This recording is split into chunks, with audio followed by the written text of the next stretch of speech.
Jeudi 1er juin 2023, la librairie Ombre Blanche recevait Kim Zupan.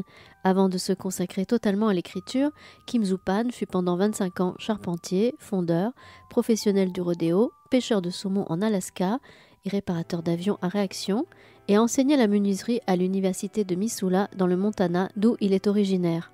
Il est l'auteur chez Gallmeister du roman en 2014 Les Arpenteurs. Ce 1er juin 2023, Kim Zupan présentait Trop loin de Dieu, paru chez Gallmeister Éditions.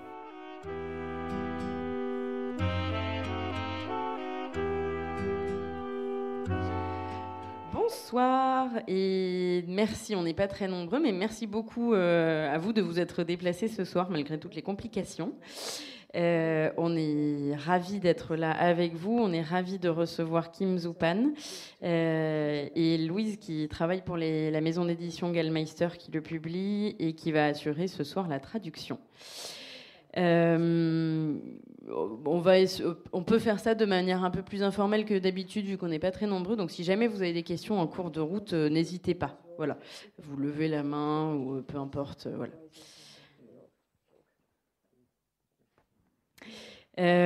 Pour commencer, est-ce que j'aime bien faire travailler les auteurs, et leur faire le boulot à ma place? Est-ce que vous pouvez nous parler un petit peu en quelques phrases, nous présenter votre dernier roman? Je le montre si vous ne l'aviez pas vu, donc ça s'appelle Trop loin de Dieu et c'est sorti il y a quelques semaines aux éditions Gallmeister. Yes, first of all, had I known we were going to have such a small group, we should have just gone to the bar.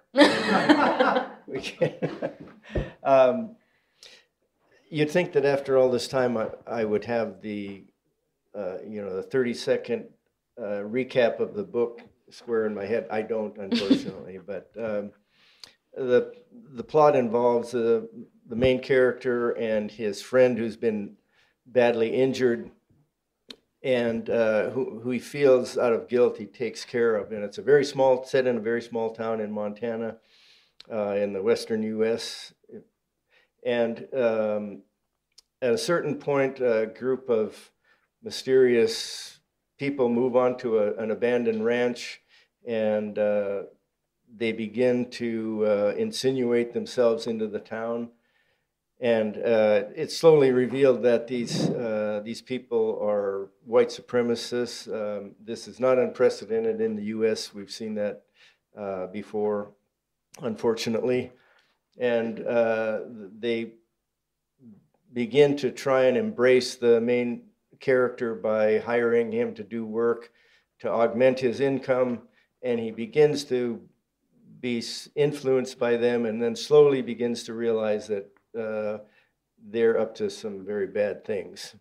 And ultimately, in order to combat these people, he enlists some criminals from the Native Americans from the Blackfoot Indian Reservation to come down to try to neutralize this bad group of men. And then all kinds of crazy things happen. I don't want to say too much because nobody will buy the book. So. Yeah.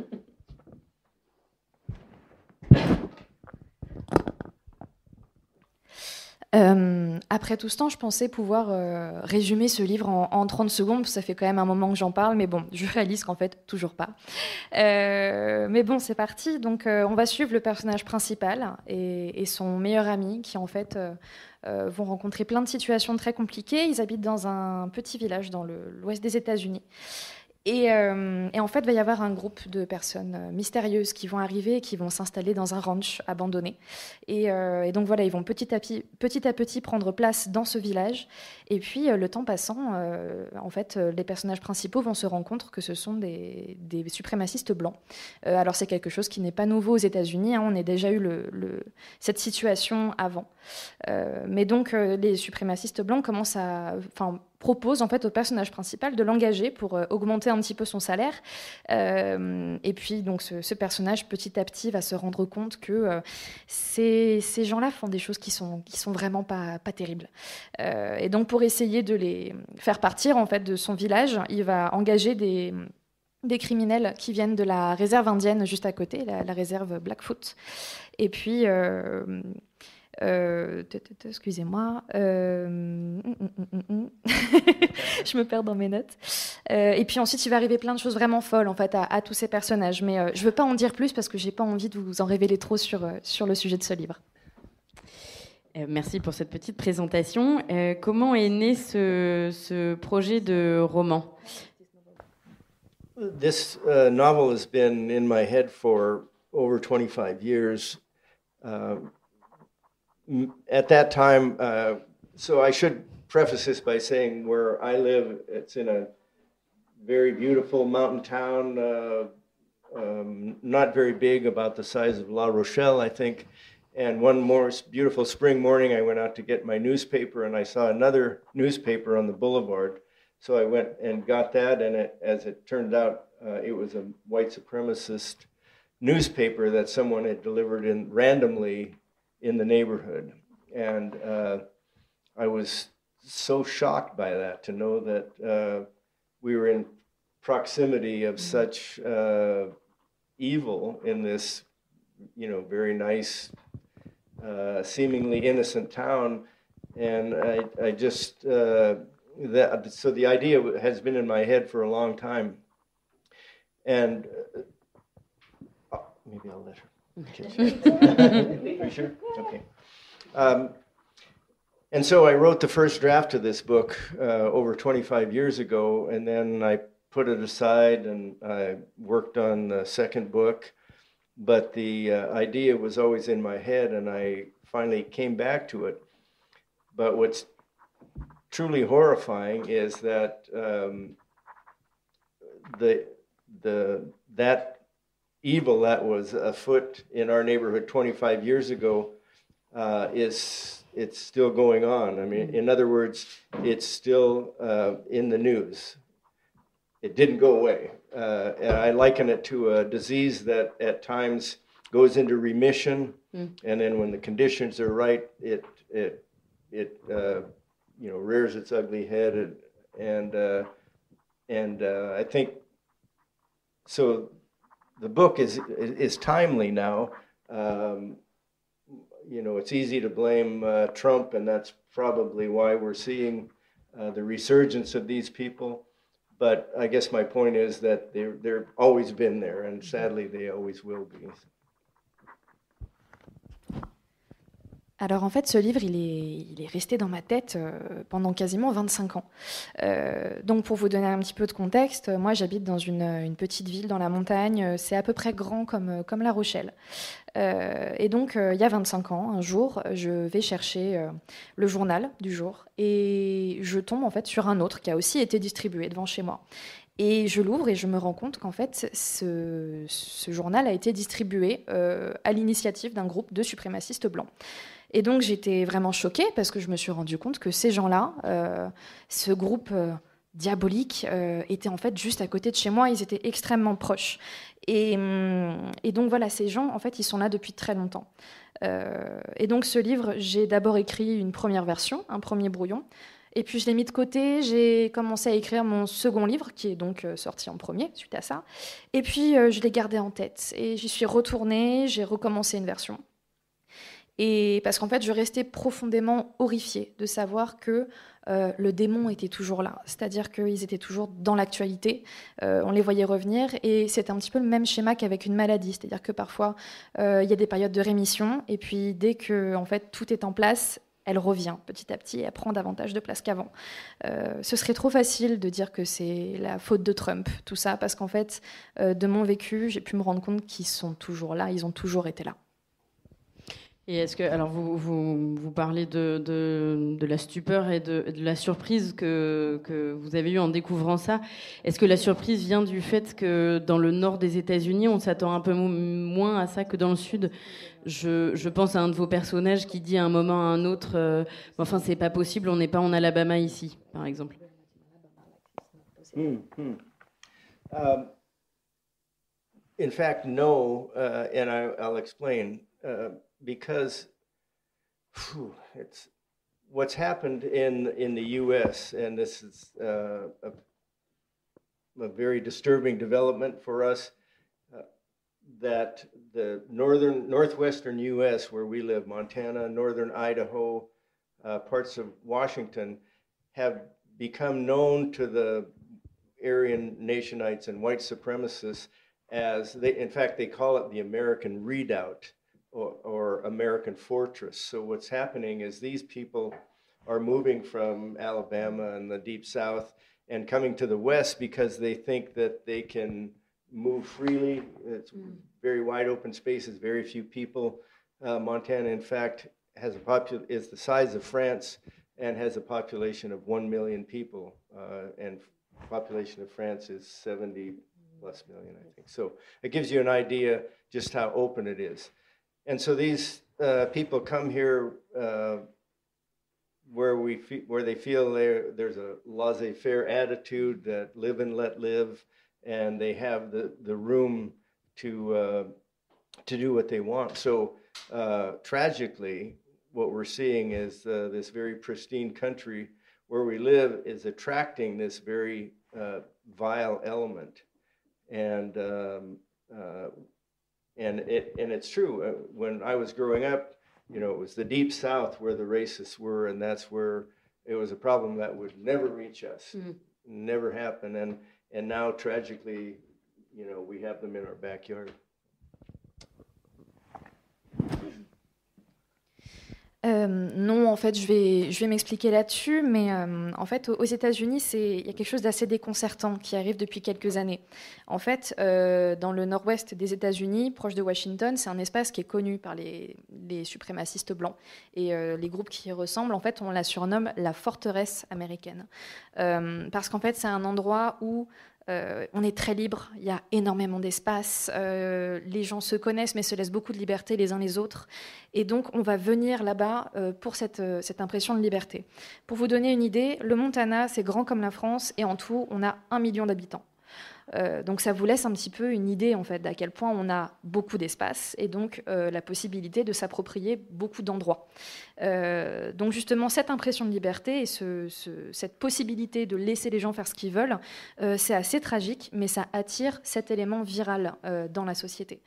Donc je l'ai vu dans ma jeunesse, hein, c'était déjà très vrai dans le sud profond des États-Unis, mais en fait ça arrive aussi au nord-ouest jusque chez moi.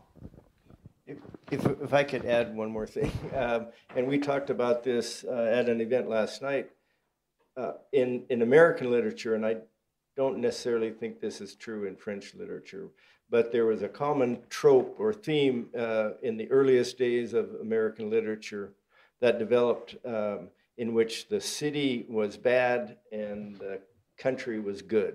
So the country, the West, or where it was undeveloped was good and pure, and all the evil existed in the city. And so what we're seeing is that being turned on its head. And so the evil is not just in the city, it's trickling into the so-called pure part of the country. Oui, et je voudrais juste rajouter quelque chose sur cette question. En fait, on en a parlé hier pendant une autre rencontre, mais dans la littérature américaine, alors c'est peut-être le cas dans la littérature française, hein, je ne sais pas, mais il y a quand même une croyance qui est restée depuis les tout premiers textes, c'est que la ville, tout ce qui est rattaché à la ville, c'est quelque chose de mauvais. Et puis tout ce qui est rattaché à la campagne, il y a une image très pure, très bonne. Et en fait, on se rend compte que c'est pas si facile que ça, c'est pas aussi binaire parce que petit à petit, le mal de la ville se faufile jusque dans la campagne. I mean, I'm not being facetious. I know that Gallmeister is one of their hallmarks, the pillars of the company is nature writing. And I don't consider myself a nature writer. There's nature in my books. So if I were forced with a gun to my head to define nature writing, I don't know that I might die. I don't know that I could. I'm sorry. I will try though. There are certain writers in the U.S. that the entire crux, the thing that drives their writing is talking about nature. Thinking about someone like Doug Chadwick or who's a Gallmeister writer. Rick Bass, for example, is another one. It's beautiful writing, but I don't think it's the same kind of thing that I'm doing. However much nature appears in my books, for me, nature just it becomes another character, just like in this book, Jimmy or Hickney, and it can be a malign force, it can be a force for good. But as far as being conscious of that as I write, I honestly can say that I'm not. So. Alors non, en fait, je suis pas vraiment un expert sur le sujet, mais par exemple, je sais que c'est l'une des marques de fabrique de Gallmeister chez qui je suis éditée, c'est le nature writing en général. Mais moi-même, je ne me considère pas comme étant un auteur de nature writing, parce que certes, il y a la nature dans mes livres, c'est indéniable, mais si vous me mettez un pistolet sur la tempe en me disant « donne-moi une définition », je mourrai. Mais oui, je sais qu'il y a beaucoup d'auteurs américains, bien sûr, où la nature, c'est un élément central dans leurs livres et c'est ce qui dirige leur écriture. Donc, par exemple, Rick Bass et Doug Chadwick, donc, qui est aussi un auteur publié chez Gallmeister. Donc, ils ont une très belle écriture, mais moi, c'est pas vraiment ce que je fais. Moi, la nature, en fait, va avoir un rôle de personnage, un petit peu comme Hickney et les autres personnages dans mon livre. Donc, la nature peut représenter une force qui est bonne, une force qui est mauvaise. Donc là, c'est plutôt bonne dans ce livre-là, mais je suis vraiment conscient qu'en fait, je suis pas vraiment un auteur de nature writing. Oui, je pense que c'est un terme éditorial en fait qui, je pense, est arrivé effectivement des États-Unis et qui peut-être s'inscrit en opposition à la grande époque de Paul Auster, de Tom Wolfe, etc., qui étaient des romans qui se passaient à Manhattan, à New York, dans les grosses villes. Et là, voilà, ça, c'est des romans qui sont pas en opposition, hein, mais qui eux se passent en pleine nature. Donc là, dans le Grand Ouest américain, c'est souvent le cas chez les auteurs de Gallmeister, mais voilà. C'est un terme professionnel et c'est vrai que je crois qu'il y a une expression en français pour remplacer, mais alors j'ai oublié exactement quelle est la formule pour l'utiliser, mais comme exemple ? Oui, la littérature des grands espaces, c'est ça. Comme exemple, je pense qu'il peut y en avoir plein, en fait. C'est juste que c'est vrai qu'on ne pense pas à les qualifier comme ça. Mais je pense qu'il y a des romans de Giono, par exemple, qui sont de la littérature des grands espaces. Il y a des romans il y a plein de romans d'auteurs français, en fait, tant que ça se passe, Ah, des Américains. Alors, il a donné des exemples, effectivement. Pete Fromm, qui est édité chez Gallmeister aussi. Je pense que ça... Pourquoi pas certains romans de Faulkner à ce moment-là aussi, hein, qui se passent aussi à la campagne, dans la nature. Voilà. Et c'est difficile, je pense, effectivement, de donner une définition très précise, puisque je pense qu'il y a autant d'auteurs que de définitions possibles. We've been talking about this all week as we've traveled around the idea of I should preface this by saying, I am frequently classified as a nature writer or a noir writer, and I consider myself neither of those things. But I do acknowledge the necessity by the publishers to have certain genres to classify books so that people can come in and easily find a certain book. But there's crime fiction or detective fiction is another genre we see in the U.S. But I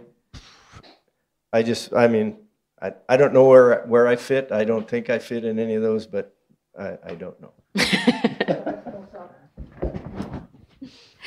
Oui, en fait, on en a parlé un petit peu toute la semaine depuis que je suis arrivée en France pour ma tournée, mais j'ai souvent été classée dans les catégories, les genres de nature writing, de noir. Mais en fait, je pense que je ne m'inscris ni dans l'une ni dans l'autre de ces deux catégories. Mais il y a vraiment une nécessité, en fait, pour les éditeurs de classer les auteurs par catégorie, déjà pour que les libraires et même les lecteurs puissent nous retrouver assez facilement. Donc, c'est plus un repère qu'autre chose. Mais moi-même, je ne saurais pas vraiment me classer. J'ai des mots-clés à la mode aussi. Voilà. Ah non, mais c'est vrai. Là, en l'occurrence, moi, je trouve mon sentiment à la lecture de ce livre, c'est que c'est une action et ce sont des personnages qui se placent dans un décor qui, en l'occurrence, est un décor rural. Mais voilà, c'est comme ça que ça se résume, je pense. Yeah, I like that. Parfait. Pour rester sur les lieux, justement, alors certes, voilà, ça se passe dans un décor plutôt rural, mais quand même dans une petite ville. Et j'ai eu l'impression de retrouver cette ville dans d'autres romans américains. Alors pas cette ville précise là, mais ce genre de petites bourgades qui ont, au fur et à mesure des ans, ont été un peu délaissées, peut-être économiquement, et donc désertées avec ça. Qu'est-ce qui explique ce phénomène, et est-ce que ça peut expliquer aussi justement cette présence du racisme et la façon dont les gens se laissent influencer, en fait parce qu'ils se sentent peut-être un peu isolés du reste des États-Unis.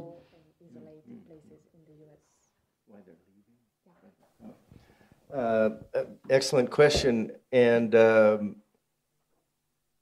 it's one that I've given a lot of thought to. To answer the first part of your question, the reason people are leaving small towns is why they probably leave small towns in France, and that's for economic reasons.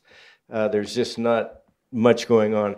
In this unnamed town that I used as a model, and I don't want to give the name because it would be impolitic. But at one time it had a bit of an industry, it had a bit of a timber industry, and then that collapsed. And when that happens in a small town like that, it's devastating. And so unfortunately what we see are the best and the brightest young people are fleeing to bigger cities for opportunities. And so it has a dreadful snowball effect. The worse the economy gets, the more likely young people are to leave and go elsewhere, and then it just goes on and on. And to answer the second part of your question, it's another thing that I've discussed with friends quite often, and that is, why is racism so prevalent in small towns? And a friend of mine once asked me, he said, well, you're from Great Falls, why is it so conservative? And I really didn't have an answer for him. But in subsequent years, I've come to think that it is because it's conservative simply because people have never left. So they stay among people of the same color, of the same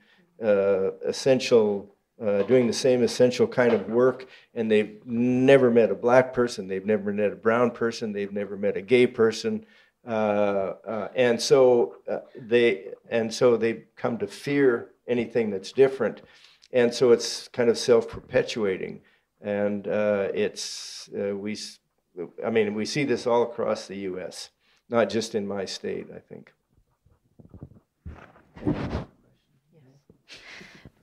C'est une excellente question, surtout que oui, j'y ai beaucoup pensé justement à cette question-là. En fait, les gens désertent petit à petit les petites villes, mais c'est un peu comme en France en fait, pour des raisons principalement économiques. Pour écrire mon livre, je me suis inspirée d'une petite ville que je ne nommerai pas parce que c'est pas très politiquement correct. Mais voilà, en fait, là-bas, il est arrivé plus ou moins la même situation. En fait, quand les villes comme ça se vident, c'est assez dévastateur comme effet pour la population, les gens qui y restent. Les gens les plus courageux, les jeunes gens les plus courageux partent pour avoir des opportunités. Et en fait, ça a un effet boule de neige. C'est-à-dire que si les jeunes partent, en fait, ça va se perpétuer. Il y a d'autres gens qui vont partir. Et pour arriver sur la deuxième partie de la question, concernant le racisme, justement, j'en parlais avec des amis qui m'ont posé la question. Pourquoi il y a autant de racisme dans les espaces ruraux en Amérique? Toi qui vis à Great Falls, comment tu pourrais expliquer que cet endroit soit aussi conservateur? Et en fait, c'est principalement parce que les gens ne partent pas. C'est-à-dire qu'il n'y a pas de mixité. Les gens font les mêmes métiers, ils sont là depuis le début de leur vie, ils ne croisent jamais de personnes noires, de personnes gays, et donc ça fait qu'ils ont peur de la différence. Tout ce qui est différent va être perturbateur dans la vie qu'ils mènent, et en fait c'est quelque chose qui est un peu partout aux États-Unis, pas seulement là où je vis. And please don't get the idea that every small town in Montana is populated by racists. I mean, people are very, very nice. They're extremely friendly. They'll help you out. There's this interdependency in small towns, as you might imagine. You're always helping your neighbor. So, they're very nice people. There is just a certain closed-mindedness often that doesn't allow them to see any kind of a bigger picture, a bigger vision. But, as I say, I don't know what the answer to that is. Oui, et je voudrais juste rajouter quelque chose, c'est que je voudrais pas que vous pensiez que toutes les petites villes du Montana sont peuplées de personnes racistes. Non, en fait, c'est surtout des gens qui sont très amicaux, en fait, il y a beaucoup d'entraide dans les quartiers, les gens se comprennent et c'est principalement des gens bien. En fait, c'est surtout la fermeture d'esprit qui fait que, on n'arrive pas à voir plus grand, on n'arrive pas à comprendre ce qui se passe ailleurs. Et alors justement, vous parliez de ce que peut provoquer le départ des gens. Vos personnages dans le roman, ils semblent tous vouloir finalement partir, et en même temps, aucun n'y arrive. Ils sont dans une impossibilité. Il y a quelque chose comme un fil invisible qui les retient. J'ai noté une phrase, une citation de votre roman. Alors, je suis désolée pour Louise qui va peut-être devoir la traduire. Les gens appartiennent à ce pays exactement comme les animaux, finit-il par dire. Cette sturnelle de l'Ouest, là, elle pourrait pas vivre ailleurs. Au Japon, par exemple. Et un oiseau japonais, s'il venait ici, il mourrait parce qu'il ne serait pas à sa place. Si tu m'emmenais dans une grande ville, j'irais pas bien loin non plus. Je le sais, ça.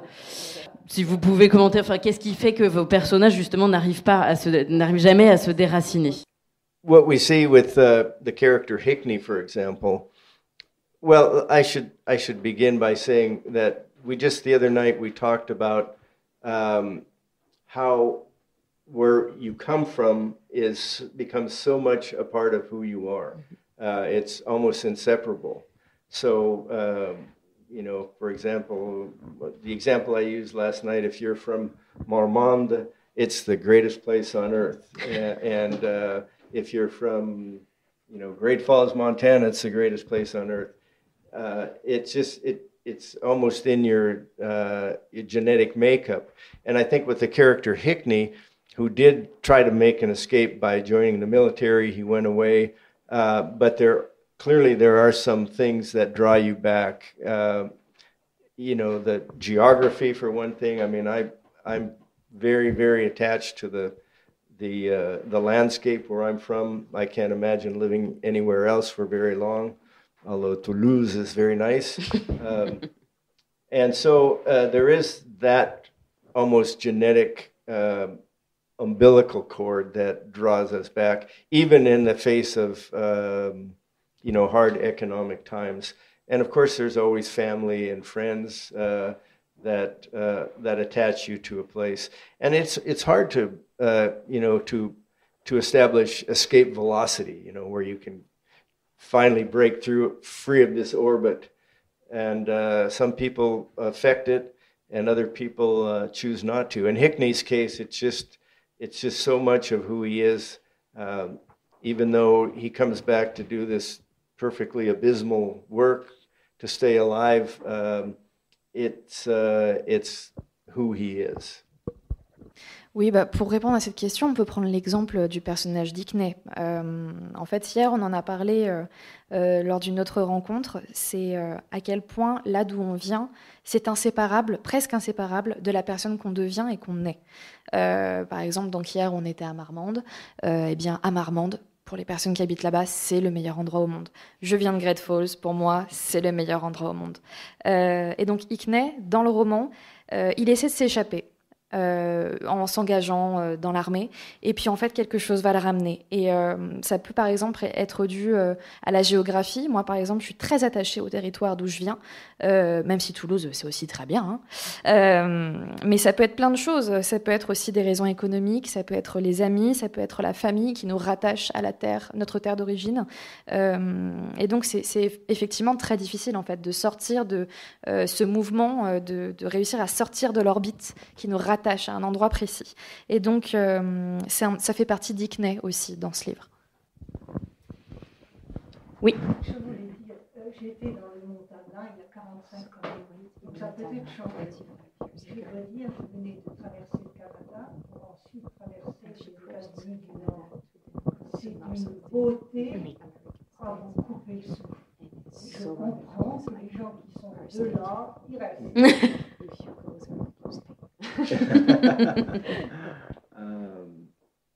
That's very kind of you to say so. There are certainly parts of the states that are pretty bleak, and they don't appeal to everyone. What we see in recent history in Montana, the emergence of programs like Yellowstone. I don't know if you're familiar with this. Is a very popular series in the States with Kevin Costner, but it's such an inaccurate view of the state. It's it's Hollywood's view of what Montana looks like, and certainly parts of Montana do look like that. But I think it's Hollywood's way of appealing to people.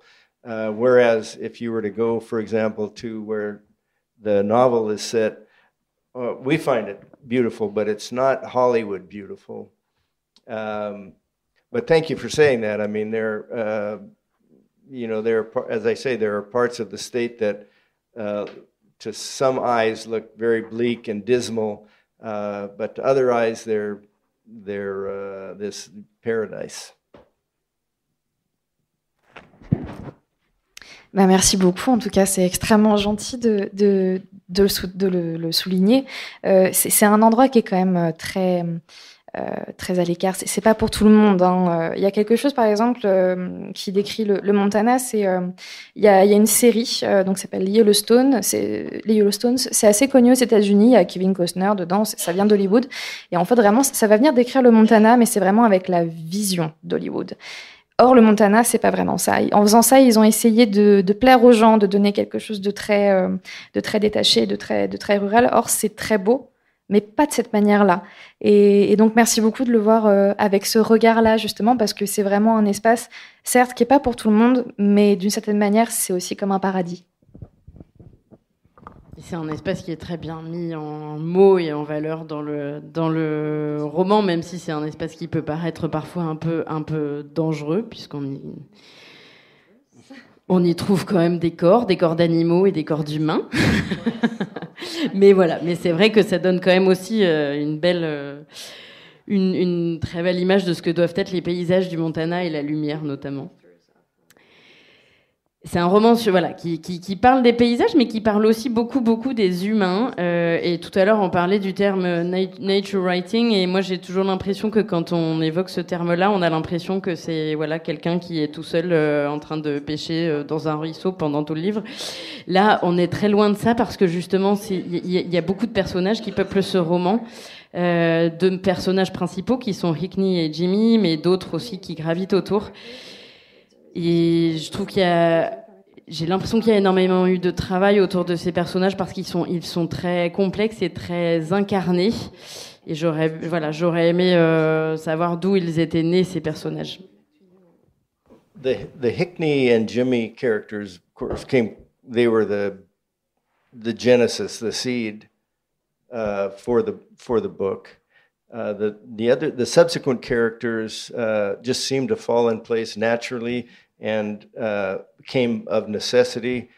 Of course, the leader of the white supremacist group would by necessity be a strong person, strong personality, as well as the criminal element from the Native American tribes.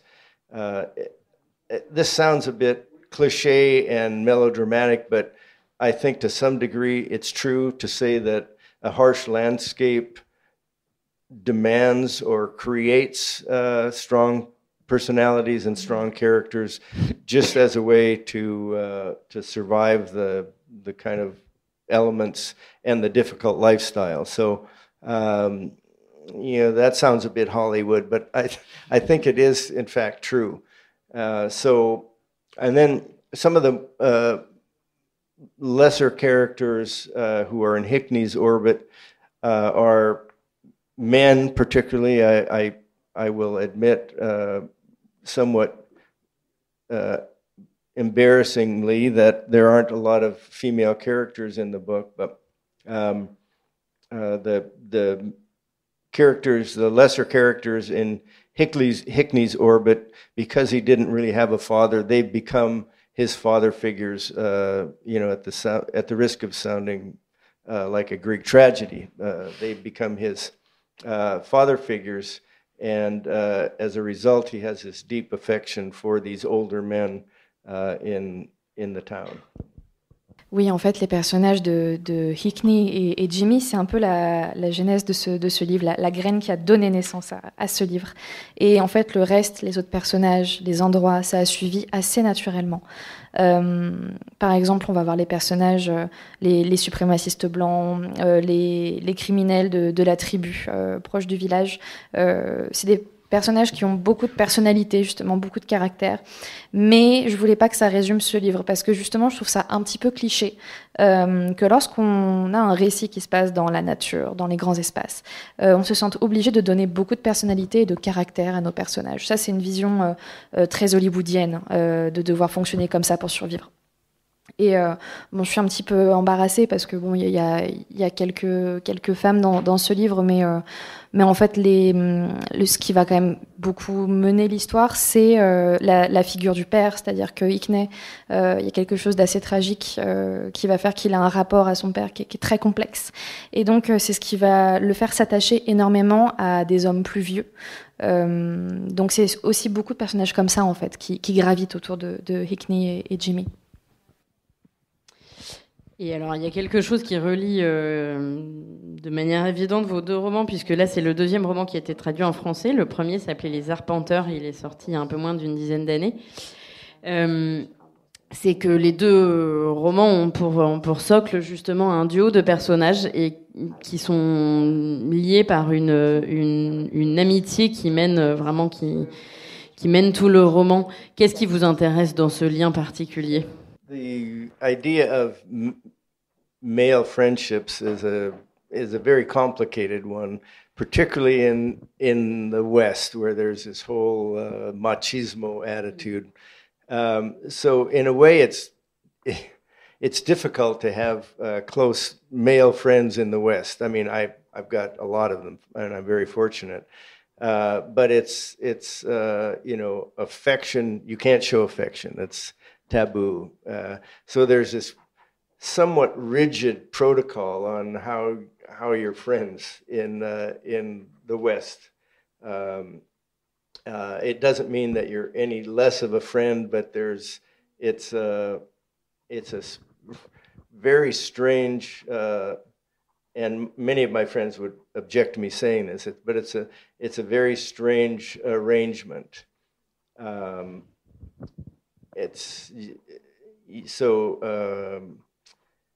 Anyway, the idea appeals to me. The idea has always appealed to me on how to write about a deep and lasting friendship like Hickney and Jimmy, or even strangely Glode and Millimaki in the first book. How do you write them and illustrate this deep and abiding affection without violating these sacred protocols? And to some degree, that propelled both of the novels. Alors, on va juste traduire si ça vous embête pas. Oui, en fait, ce concept d'amitié masculine, c'est quelque chose qui est très compliqué, en fait, notamment dans l'ouest des États-Unis. C'est très difficile, en fait, là-bas, d'avoir des amis proches. Heureusement, moi, je suis très content, j'en ai. Mais ça reste quelque chose de très tabou, l'affection, là-bas. En fait, alors, mes amis seraient peut-être en désaccord par rapport à tout ça, mais en fait, il y a tout un protocole amical. Et en fait, c'est quelque chose d'assez étrange, mais c'est comme si on passait un arrangement, un arrangement très, très bizarre. Et donc, cette analyse de la chose, c'est resté en moi. Enfin, en tout cas, je le garde dans mon écriture. Et donc, ça concerne Hickney et Jimmy, mais ça concerne aussi Millie Mackey, personnage de mon premier roman. Et donc, c'est une affection profonde, mais qui est arrangée, qui est montrée de manière à ne pas venir perturber, en fait. C'est cette espèce de protocole amical. Alors pour continuer sur les personnages, vous avez donné à vos personnages un ton particulièrement mélancolique. Est-ce que c'est parce qu'ils ont l'impression, on a le sentiment, en tout cas pour la majeure partie des personnages et particulièrement pour Hickney, qu'ils ont l'impression tout le long du roman en fait et tout le long de leur vie de passer à côté de leur vie. Il y a un personnage notamment qui dit à Hickney justement tu ne t'es jamais demandé, finit-il par dire, si tout n'avait pas filé devant toi en te laissant au bord de la route. There is a sense I think that Hickney feels as though, and you can correct me if I'm not answering your question. And to some degree, I think this happens to all of us at one point. He feels as though his life is not his own, that circumstances are kind of directing him, be it Jimmy's injury or something. And I think I remember the part where he says, as if I had a choice in some decision he made. So it is true. I think that he feels as though he's not in control of his life. Circumstances are propelling his life, and he doesn't know how to really amend that or break free from that. He seems content to do so, particularly I think if with what we would call the carrot on the stick. Does that make sense? Something that is always out there that he's grabbing for, and in this case, it's the love of Jimmy's sister. I think Hickney's feeling is that he can endure anything. It doesn't matter if his life isn't his own, as long as at the end of that is going to be this relationship with this woman and her two children. And I don't think that that's necessarily a unique thing for any. Certainly isn't for me. I would be surprised if all of us were in complete control of our lives at all times. I don't think that's the case. And there are many instances where circumstances affect the course of our life. Oui, donc justement, effectivement, c'est ce qui arrive à Hickney tout au long du livre, et en fait, je pense que c'est quelque chose qui nous arrive à tous. En fait, Hickney, dans ce livre, il a l'impression de vivre une vie qui n'est pas la sienne, parce que déjà, sa vie est plus ou moins dirigée par la condition de son ami Jimmy, mais en fait, pas seulement ça. Et régulièrement, il se pose la question, et si j'avais le choix? Et d'autres personnages lui demandent de se poser la question. Et en fait, plus ou moins, il sait, mais il ne sait pas comment y arriver. Il n'arrive pas à casser, en fait, ce qui lui permettrait d'arriver à cette autre vie. Donc, en fait, il y a cette image-là de courir après un bâton qu'on nous tend sans jamais réussir à l'attraper. Donc, littéralement, aller chercher quelque chose qui est en fait hors d'atteinte. Et donc, c'est quelque chose que ce personnage-là va ressentir tout au long du livre. Il y a par exemple l'amour de sa vie qui est la sœur de Jimmy, et en fait il est prêt à tout endurer pour cette relation-là, donc cette femme et ses deux filles, et donc c'est quelque chose qui est en soi pas vraiment unique, c'est-à-dire que je serais très étonnée de savoir qu'on est tous ici maîtres de notre vie, mais voilà, en tout cas il y a énormément de choses qui peuvent faire que voilà, on se sent un petit peu à côté, et c'est ce qu'il décrit Hickney dans ce livre. Et il y a un fil rouge justement dans ce roman aussi, c'est justement la question, je trouve, du destin et de savoir si on est maître des décisions qu'on prend, des choix qu'on fait. Et le personnage Van Zyl, qui est l'un des suprémacistes blancs qui dirige le camp, lui, il dit à Hickney justement qu'on est toujours que la chance, on l'attire quand on la veut vraiment en fait. Voilà, il y a toujours il y a cette question de est-ce qu'on obéit, est-ce que notre destin obéit à une forme de fatalité, ou est-ce qu'on est totalement maître toujours voilà, des décisions qu'on prend et des orientations que notre vie peut prendre? Well, I mean, I talked about that somewhat in the last question, but certainly strong personalities like Van Zyl, who was, by the way, a former military person.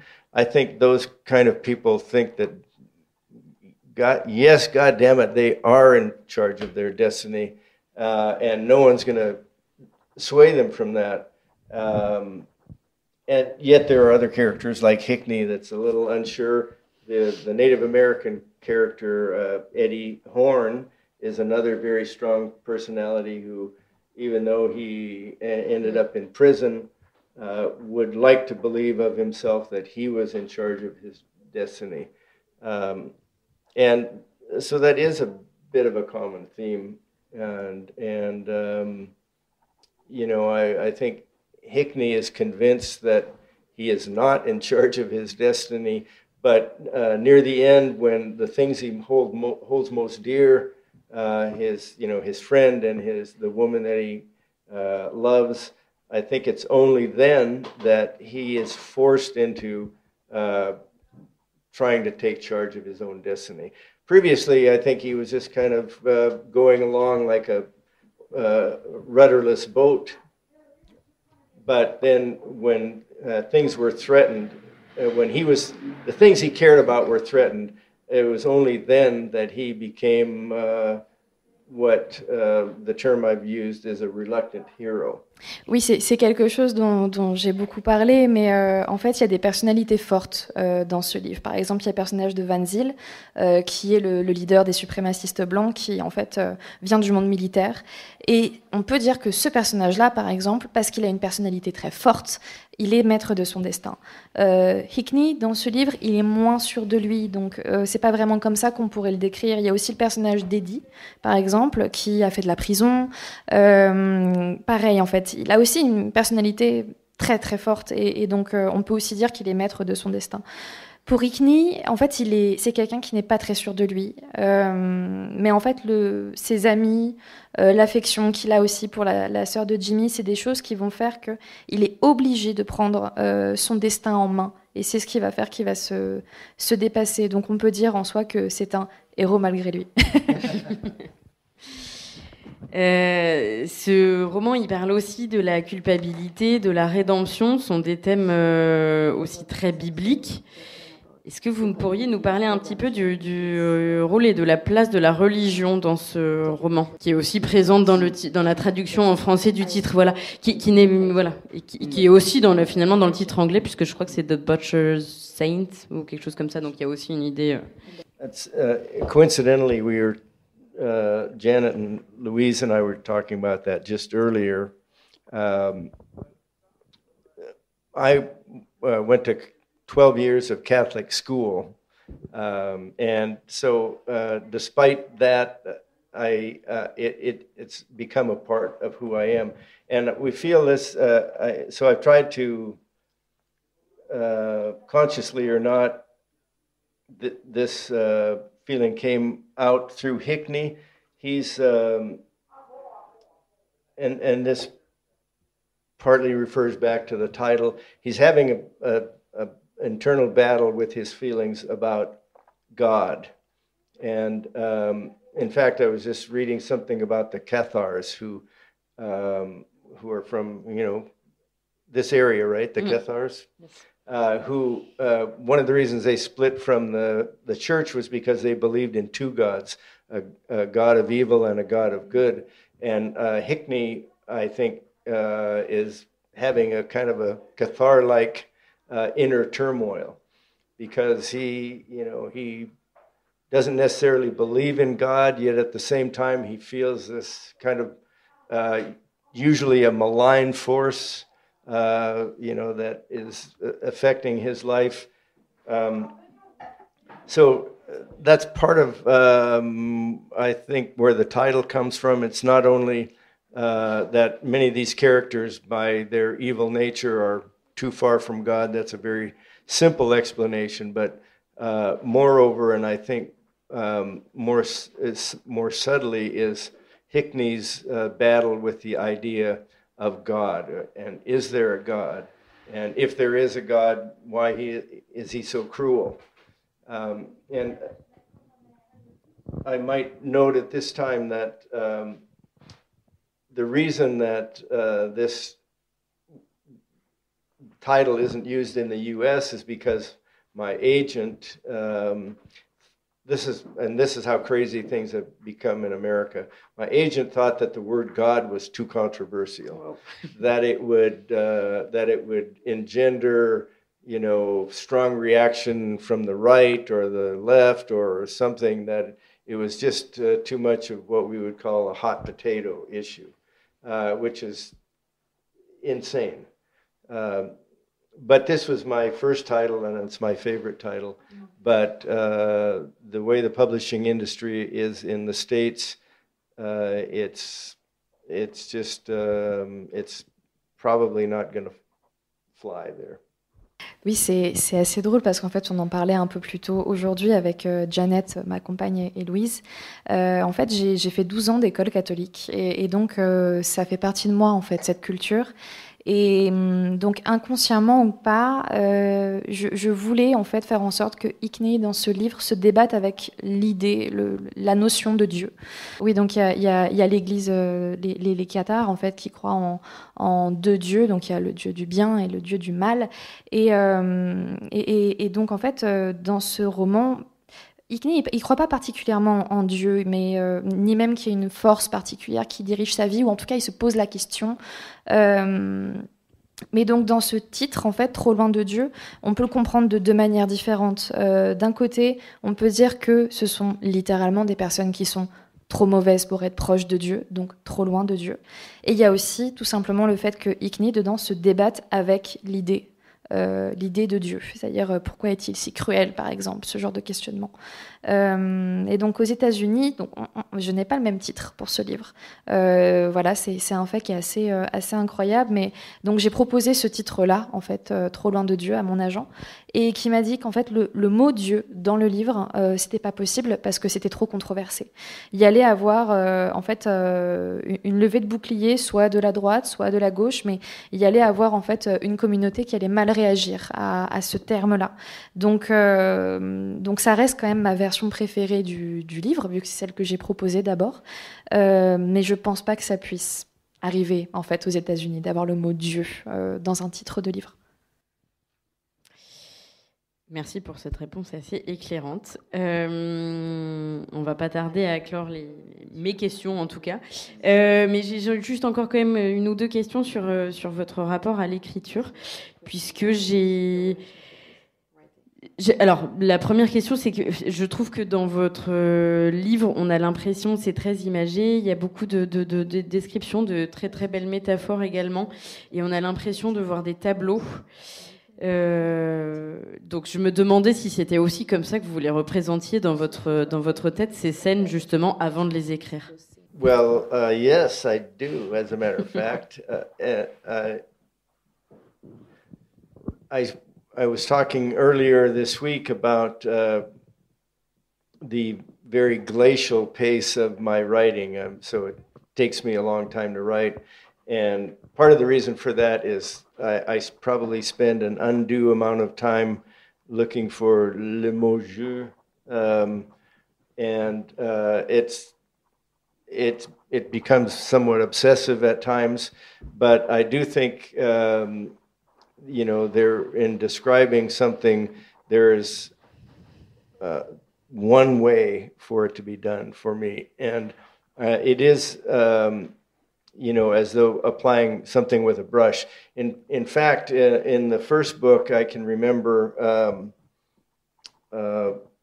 a very famous American writer who I won't name was asked to give a blurb for the book, and he politely declined, and he said something about, people will like this book for the same reason I don't. And so I got some criticism for using words that were a bit esoteric, unusual. And my feeling has always been, you've got this canvas and you've got a palette, which in the case of the American language has like 1.2 million words in it. So why would you limit yourself in the number of words you could use to describe something? You have this huge collection of colors, and why not have access to all of them rather than just using your red and gray and blue? And so I feel that the words are my palette. It sounds a little too artsy-fartsy, I guess. I don't know what the French equivalent of that is, but yes, I feel very strongly that that I'm painting a picture, and I want to have full access to the tools at my disposal, the colors at my disposal. Alors oui, en fait, totalement. Je mets beaucoup de temps à écrire. Je prends mon temps pour en fait trouver le mot juste. Pour moi, il y a vraiment une manière de faire dans l'écriture, et c'est un peu comme tenir un pinceau. Par exemple, il y a un auteur très connu qui devait faire une courte critique pour mettre en avant mon livre, et qui a refusé. Donc je ne nommerai pas cette personne-là parce que voilà, ça ne se fait pas. Mais et il a dit quelque chose qui m'a marqué, c'est « Les gens aimeront ce livre pour les mêmes raisons que moi je ne l'ai pas aimé ». Et donc je pense que ça démontre un petit peu ma manière d'écrire, c'est-à-dire que pour moi en fait il y a un croquis, une première idée, et on va avoir un ensemble de mots, parce que le vocabulaire dans la langue américaine, voilà, on va avoir un nombre très très grand de mots possibles, et donc c'est comme une collection de couleurs, et j'ai accès à tout. Et il va falloir que je trouve lequel va aller à quel endroit, lequel sera le mot juste. Et donc, les mots sont ma palette. Alors, c'est une vision très, très artistique de la chose. Mais oui, en fait, quand j'écris, c'est comme si je peignais une image et que j'avais accès à tous les outils possibles. Mais en tout cas, c'est impressionnant parce que beaucoup des auteurs américains qui nous arrivent actuellement en France sont issus d'études de ce qu'on appelle le creative writing, et j'ai lu que vous étiez totalement autodidacte, et c'est totalement bluffant d'arriver à maîtriser aussi bien un roman de 600 pages avec tout ce lyrisme et cette narration qui sont parfaitement agencés. C'est pas une question, juste un compliment. Many writers, I'm sure, here in France as well as in the U.S., it's difficult, if not impossible, at least early in your career, to make a living only writing. Yeah. And so in my case, I had to do a lot of different jobs to support that writing. Most of that time was doing carpentry, and so my wife and I would work for 9 months, and we'd scrimp and save to buy 3 months of writing time, and I'd write frantically and then have to go back to work. So I am not an effete kind of academic, as even though I did go through a creative writing program. I could have almost let that go. No. And said, yeah, I thought it would catch up to me someday. Bon, alors, je suis un petit peu embarrassée, Kim. Moi aussi, maintenant. Ne croyez jamais ce que vous lisez sur Internet. Hein. Because I read it several times, actually. I don't remember where. But... Mais en fait, si, je suis bien passée par des cours de creative writing, donc d'écriture créative à l'université. En fait, j'ai fait beaucoup d'autres métiers aussi, hein, mais en fait, aux États-Unis, il y a beaucoup d'auteurs. Et c'est dur, mais pas impossible. Mais ça reste quand même très difficile de vivre de sa plume. Donc moi, par exemple, j'ai pu faire plein de professions différentes hein, pour pouvoir financer mon écriture et d'ailleurs mon épouse aussi. Donc j'ai été par exemple charpentier et plein d'autres choses. Et donc on essaie de pouvoir garder 3 mois d'écriture par an pour ça. Mais oui, effectivement, je suis passée par le creative writing. Je ne retire pas pour autant mon compliment sur toute la maîtrise de ce roman, ça n'enlève rien.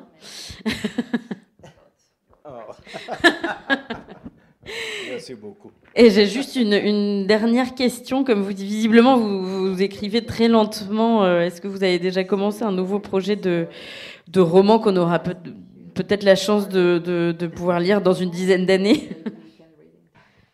Yes, the short answer is yes. I'm in the early stages of another novel. I will say, in all honesty, that and again, this sounds somewhat melodramatic, but writing this book took so much out of me that I probably didn't write anything for at least 6 months after I finished this. And so the process of getting back into a new book has been pretty slow, although I'd like to think that I'm picking up the pace now. So maybe it'll just be 9 years instead of 10 years. We could... The question of the American soul is a long and complex one, and then there's the ultimate question: does America have a soul? And the answer to that is yes, of course it does. It's a complex soul. It's and I'm sure you in France feel the same way at times.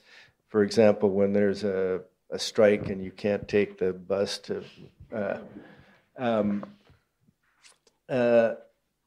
there's so much good about the U.S. and there's a lot that's wrong with it, but ultimately, I would like to believe that the driving force is one of good. We at times take some very convoluted ways to get there, which might include, electing someone like Donald Trump at one point. But I think that it's a kind of a pendulum, and I think the pendulum swings back and forth. But I do think that the U.S. soul is alive and thriving, but it's problematic. Not unlike any country, and not unlike France. I've been having a lot of discussions with your fellow countrymen who express some of the same concerns that we have in the U.S. You've got Marine Le Pen or Eric Zemmour, and that's just. Every country is going to have those elements, and all we can do is persevere and hope and do our best to effect change when it's necessary. Oui, alors la question de l'âme des États-Unis, c'est une question qui est très longue, très complexe, et on peut même au bout d'un moment se demander, mais est-ce qu'il y en a une? Alors oui. Évidemment, il y en a une, mais ça reste une question qui est très compliquée. Comme en France, hein, d'ailleurs, on peut le voir par des petits exemples. Par exemple, je sais pas, quand on va manifester et que du coup il n'y a pas de bus. C'est un exemple parmi tant d'autres. Mais donc, est-ce qu'il y a tellement à dire en fait sur les États-Unis? Je veux croire en fait que la force dominante, ça reste une bonne force. Alors certes, aux États-Unis, on a élu Donald Trump, par exemple. Mais en fait, je veux croire que c'est un peu comme un pendule qui va et qui vient, et que donc cette force, elle va revenir dans l'autre sens. Donc c'est une âme américaine qui est vivante, bien qu'elle soit problématique.